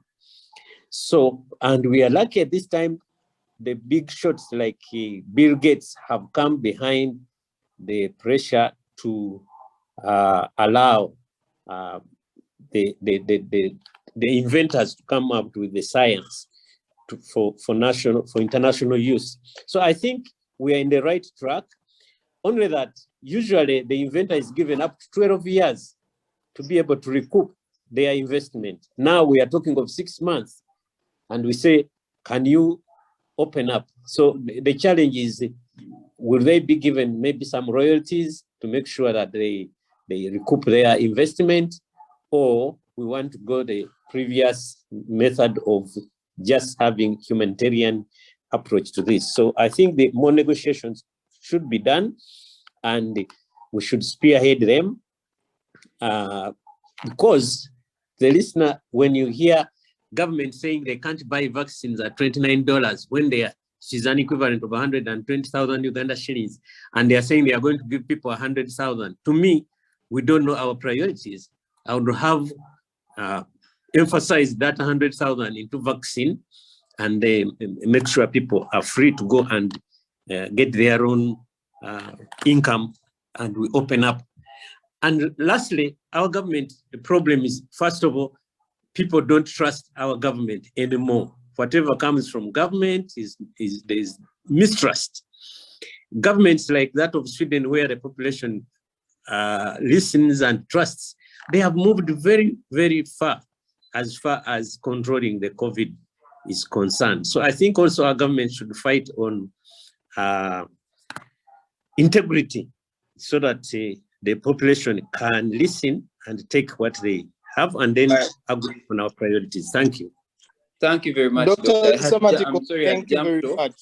Martin, I think the ending point is the most important, that until there is a governmental effort, until we bring it home and make structure changes within our government, within our Ministry of Health, then the vaccines alone, yes, the vaccines patents being waived alone might not be sufficient help. We might never have enough help until there is structure and internal change within our government and Ministry of Health. Thank you very much, Dr. Thank you very much.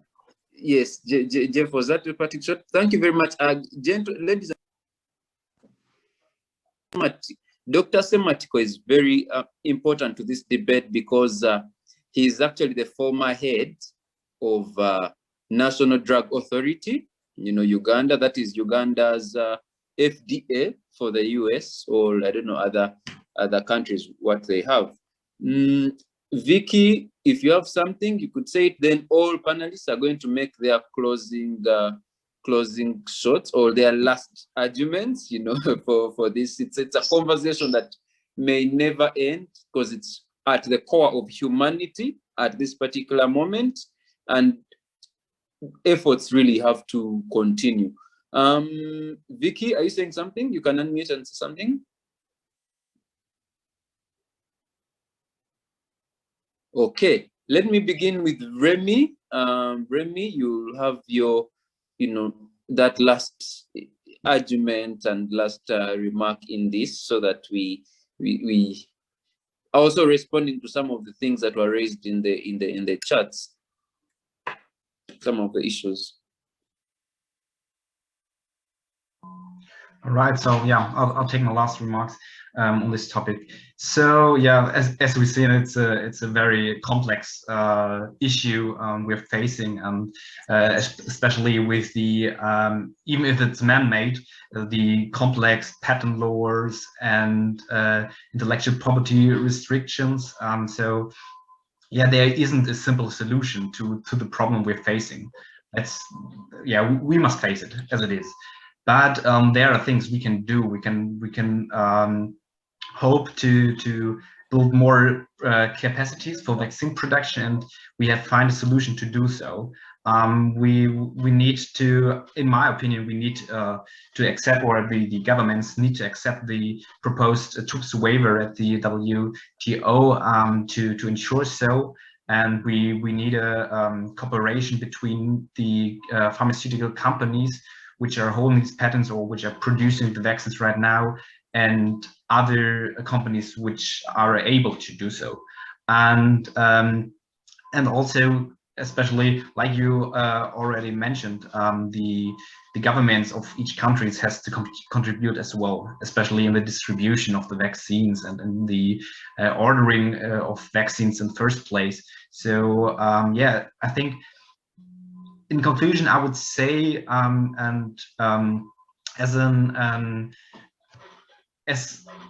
message to you, as interested citizens, activists, etc., you have to keep up the pressure. You have to discuss the topic. You have to engage with your politicians, with the institutions in the country, and engage with the government so they see there is this problem, there is this issue, and we have to solve it, and we have to solve it immediately or as soon as possible, because yeah, it is a problem. And if we don't act in the near future, yeah, it could create really big damage on our society and on the local level and the national level and also on the global level. I think so, and I hope we find a solution in the future, in the near future, which fits us all and which helps us to fight the pandemic better and not get in a spiral of having new virus variants every half a year and facing new waves of the virus, the coronavirus, yeah, repeatedly. So that would be my last remarks on this. Thank you very much. Yes, we should indeed continue with the pressure, you know, with our people, also in as much as on the global scale, but also our home governments, you know, so that we are able to avert such future challenges. And it's interesting. So Dr. Sematiko is at least a member of a political party, which we could say he's a representative of government here. So Doctor, when you could take notes and you share with the relevant authorities, you know, so that this entire conversation goes on, but also governments act with the urgency this requires. I will bring on Hawa.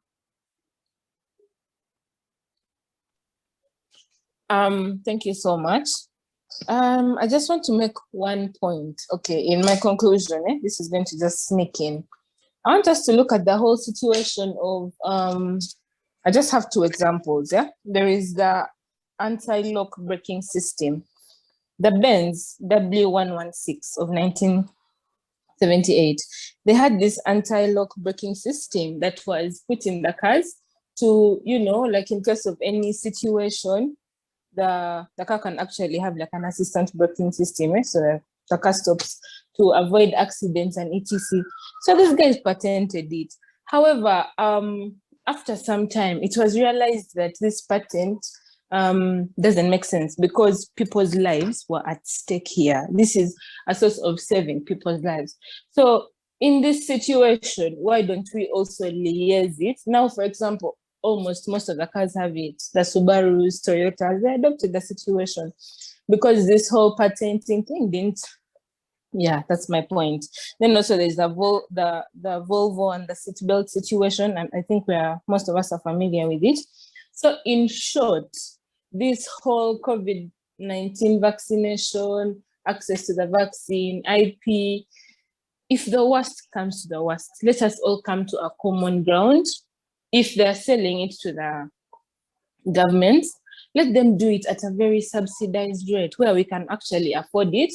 And this can help us to, you know, reduce the whole spread and work on the goal of making sure that the bigger number of population is actually vaccinated, so that we can go back into the normal business. Yeah, I think in conclusion, I want us to agree that this IP situation can actually be, you know, to achieve certain goals. Thank you. Thank you very much. Someone also shared on the polio. Actually, it means someone shared on the polio vaccine that the person who developed the polio vaccine decided to share all the technology and the knowledge. And polio actually, I think, is largely combated. Let me have Thank you. Jeff, then we shall have Mehdi. Jeff, I can't have you as the last person to speak, really. No. Let us have Jeff, then Mehdi. In my defense, all the issues have been caused by the internet. So I think as a final parting shot, surely we can't wake up and do with some of these rights, because ultimately you're going to have checks. The process, I didn't get a chance to share with the group, but the process of making a patent is a very specific and well-selected process. They have to review, they have to go through. It's the process of vaccine development is very, very important, because these are things that are meant for human consumption. And a bad vaccine sometimes is what stands between you living and you dying. So whereas it is easier for us to stand and say, let everybody have a vaccine, let everybody have open access, let us leave it open for individuals to enjoy, let us get out there and allow us mass production of vaccines. The implications of that, both in quality assurance and the implications both in lowering the bar if I could quote one of the famous sayings in town right now, one of the things that are going to really inhibit our access to public health. So we might end up losing the battle in anguish and anxiety to be able to win it. So I think we need patent available for vaccines. What we need to look at is how to improve the ability of governments at the ground and structure level to invest in research and development, to have budgets that are important, that are reflective of the health needs of the country, and to have people who are willing to go the extra mile in order for us to achieve these desires of vaccines. Otherwise, even the removal of patents itself might not be enough if we still do not have the requisite ability to extend these vaccines to people, if we still can't produce them at a mass level. Thank you. Well, thank you. Fair enough. Mehdi, you have the burden of concluding everything, also talking about these trips for the last time, compulsory licensing, voluntary licensing. We didn't even touch it at all. Yeah. So you have the burden of, and also reassuring many of us, I hope my personal biases don't rub on the conclusion. But yes, disclaimer, these are completely mine. Yes, so for starters, COVID-19 is serious, and it's most likely going to stay with us for a while. And we need to think longer, and we need to think beyond nationalism. We need to get over this whole vaccine nationalism or vaccine appetite, depending on who you listen to. Now, we need to also seriously sit down and think of how we give incentives to inventors, especially in medicines and healthcare. We should not block our mind that only patents are the only way we can give incentives. There are other ways we can give incentives to manufacturers. For example, if you take a look at the drugs that have been developed in the last 50 years and their impact of health, you will see drugs such as male baldness and cosmetic drugs have been funded more than antibiotics. We have barely had novel antibiotics in the last 50 years. TB, we've barely had new drugs come on market. So beyond this, and also following the evidence from HIV and the other incidences, we need to rethink our global cooperation and incentives we give, because otherwise we are giving this idea that there is space for everyone to come and compete, but Big Pharma has occupied this space and is really knocking out other people from coming in. Getting the vaccine first does not mean that you're the only person who could get it. So in conclusion, none of these things can be done if the government and does not heavily invest in its people. We should not at any particular point think that WHO, EU, or COVAX are going to vaccinate Ugandans. That's not going to happen in this year or the next year. Government needs to make genuine efforts to procure vaccines through any necessary means for its people. We cannot rely on COVAX facility or WHO or any other delusions that we harbor. Government needs to make genuine efforts to invest in future sustainable plans to develop vaccine and essential drugs for its citizens, but also in the short term procure vaccines for its people. Thank you. Those are my own remarks.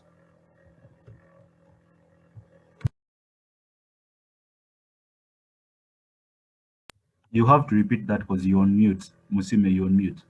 Yeah, I always forget. Thank you very much. This has been a very great conversation. I mean, it has unpacked quite a number of issues, but indeed, we've actually just scratched the surface. There are many, many issues that are involved in this vaccine, understanding the issues. And as young people, we need to understand the issues. We've been blamed for not understanding issues, but look here, all young people talking about issues, you know. So why do people then continue to say young people do not understand the issues? If an older person listened in, or a policymaker, I'm sure they would have picked much, much, much more from this conversation. So this has been great, young people being involved. It would be interesting to have more Ugandan universities being part of the allied universities allied for medicine. So Medi and other medical students on this, you could really join in. We could contact each other and see how even people in Africa continue to make a mark. Of course, we always do on ending disease, using medicine and other strategies. This has been people who have hosted this Zoom. We have Adrian, who has hosted this Zoom. Adrian is a student of the University of Berlin. He has been there taking note, but also responding to the chat. A number of issues were being responded to. We have Johan. Johan is also in Berlin, was also very active. Brian Chenwat from Strategic Response International. Interestingly, Strategic Response is a group of lawyers, social justice-oriented lawyers, and human rights defenders. But the issue of vaccines and health is a human rights issue, as well as a social justice issue. So we felt interested to be a part of this.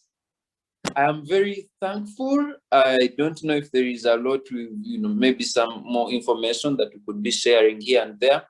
But I'm very grateful for all participants. Yeah, I did expect I had anticipated would have, I had projected 30 people, but this group even reached 60 people. So you see, at least there is a lot of eagerness to share knowledge, a lot of willingness of young people to be a part of the conversation. And how I wish we could take these conversations to other levels in our communities, in our groups. Like I told you, we conceptualized this in WhatsApp groups.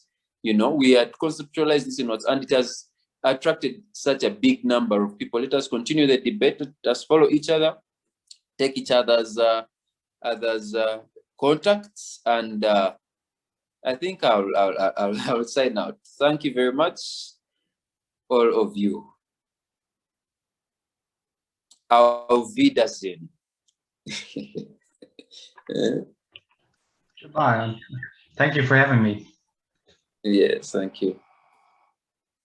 We shall leave it a bit open just in case people want to change numbers and what. We were joined by some members in Democracy Moves. It's also a global movement, people pushing for democracy and human rights all over the world, particularly young people.